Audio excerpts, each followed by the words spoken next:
Watch NHL with FuboTV to fully appreciate this year's Western Conference Finals matchup. Let's time travel back to 2011, shall we? The Atlanta Thrashers were going through the motions of what would become their final season before moving to Winnipeg, and the hockey in Vegas wasn't even a figment of Gary Bettman's imagination. 3 NHL franchises haven't made the playoffs in the 7 seasons since, let alone reached the Stanley Cup semifinals. 10 more haven't won a single playoff series. Yet here we are, a first-year expansion team meets a first-time Final Four participant for the right to play for a championship. Golden Standard: how Vegas became the most successful expansion team in sports history by point totals. The Jets and Golden Knights were the West's second and third best teams from the regular season. They're also 2 of the most exciting teams in the NHL, deploying high-flying offensive attacks built on speed and precision with the star power to match. Winnipeg is in the conference finals for the first time ever, dating to the franchise's first incarnation. Vegas has achieved the benchmark in a slightly more timely fashion, taking the NHL by storm. Sporting News NHL experts Brandon Schlager, Evan Sporer and Jim Cerny make their series predictions below. Watch NHL playoff action on FuboTV. 7-day free trial. Jets -145 vs. Golden Knights 125. Schedule, picks, predictions. Game 1, May 12th at Winnipeg, 7 p.m. NBC, CBC, FuboTV. Game 2, May 14th at Winnipeg, 8 p.m.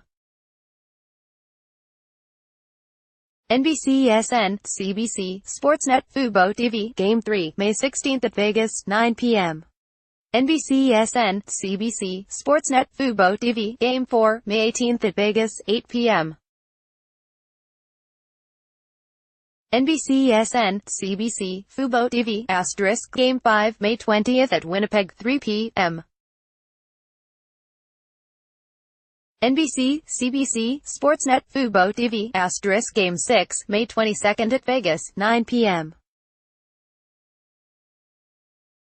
NBCSN, CBC, FuboTV, *, Game 7, May 24th at Winnipeg. NBCSN, CBC, FuboTV, all times Eastern, *, if necessary. Regular season meetings, VGK, 5-2, 11/10, WPG, 7-4, 12/1, VGK, 3-2 OT, 2/1. More. Patrick Leon shows pedigree, personality of next great goal scorer. Tale of the tape defense. Now that the Penguins and Predators are out, the Jets have 3 of the top 5 scorers remaining in the postseason.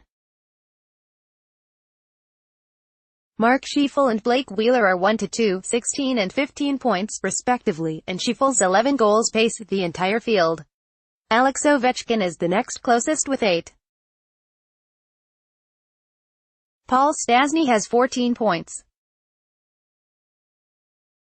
Vegas' top goal scorers are William Karlsson, Alex Tuch and Jonathan Marchessault with 4 apiece. Advantage: Jets defense. Similar to their forwards, the Golden Knights distribute ice time pretty evenly across the top 6. Nick Schmidt is the only one who averages more than 20 minutes per game. Due respect to him and Shea Theodore, the Jets have a more dynamic top 4 led by Dustin Byfuglien and Jacob Trouba. Tyler Myers, arguably Winnipeg's 5th best defenseman, has 3 goals in the playoffs, including the one that started the Game 7 avalanche against the Predators. Advantage: Jets. William Karlsson's next contract a wild gamble for Golden Knights goaltending. Marc-Andre Fleury has been magnificent through 2 rounds, sporting a .95 win save percentage in 10 games, 4 of them shutouts, and allowing just 17 goals. All of that leads the league. A career playoff heel, Fleury's resurrected his reputation to become a clear Conn Smythe favorite. The question is, how much longer can he keep this up? The Golden Knights have given their goalie marginal offensive support, 2.90 goals per game thus far, so Fleury is the single most critical player to the outcome of this series. In the other net is Connor Hellebuyck, a playoff rookie who's validated his standing as one of the NHL's best goalies with a .927 save percentage, .942 at even strength. He's allowed 2 or fewer goals in 8 of 12 starts. Advantage: split special teams. Vegas' ability to consistently kill off penalties throughout the playoffs has been remarkable. They've been shorthanded 40 times in 10 games, second most next to Washington, which has played 12 games, but surrendered just 6 power play goals against 85%. Winnipeg makes up with a subpar penalty kill by scoring at a 25% clip on the power play.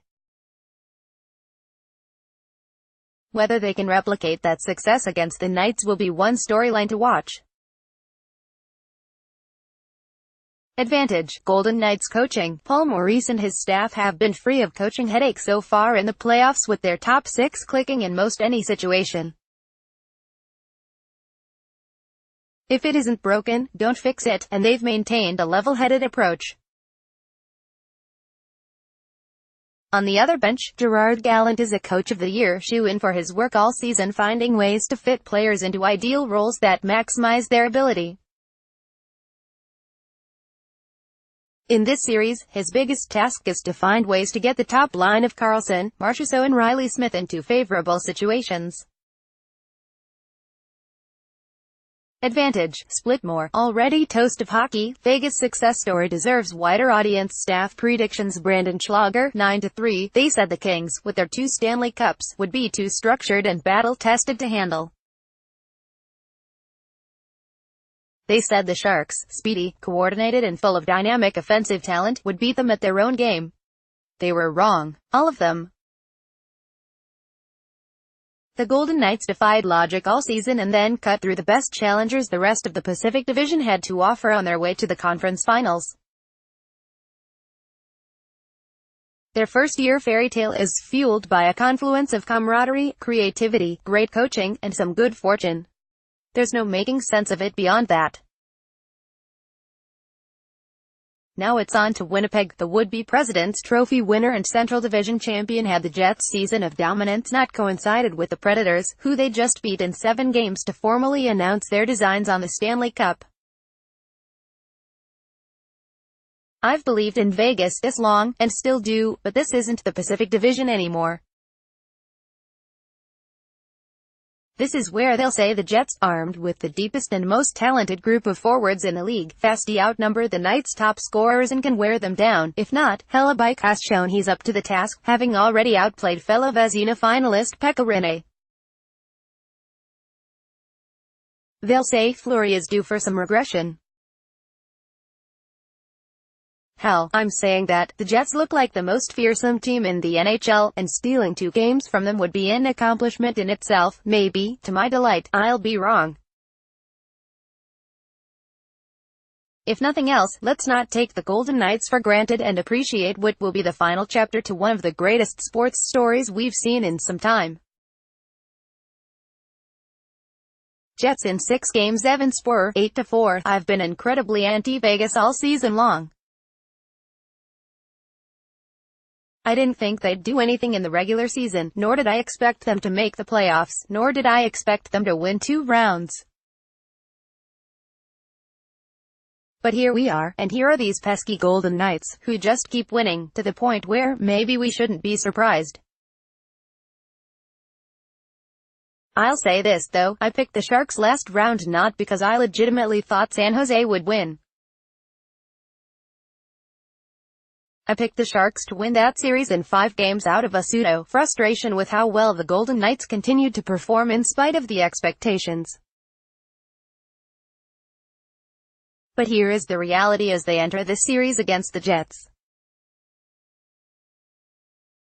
This is the most complete team, by a very wide margin, Vegas will have come up against in these playoffs. The central side of the West bracket was a full 26.2-mile marathon. That other bracket has played more like a 10K road race,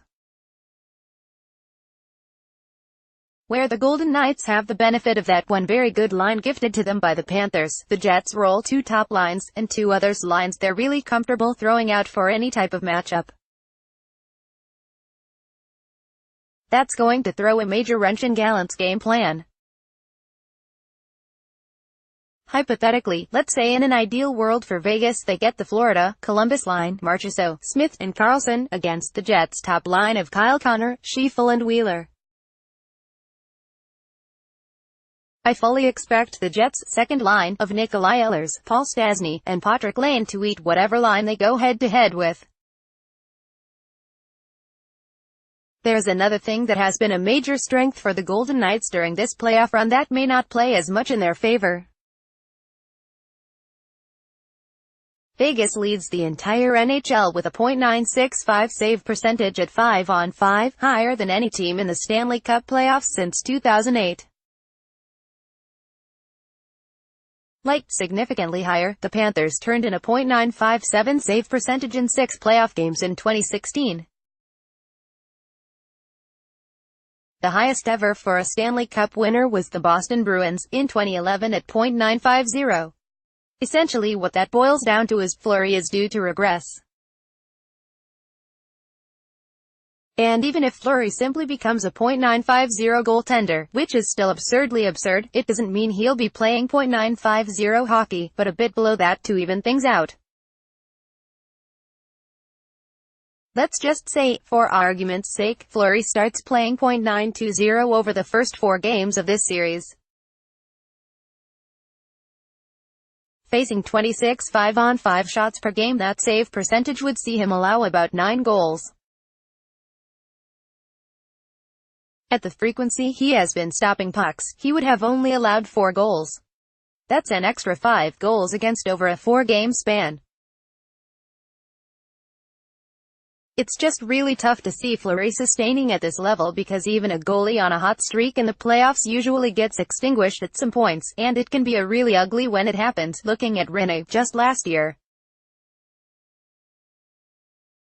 It also shouldn't be ignored just how well the Jets are playing.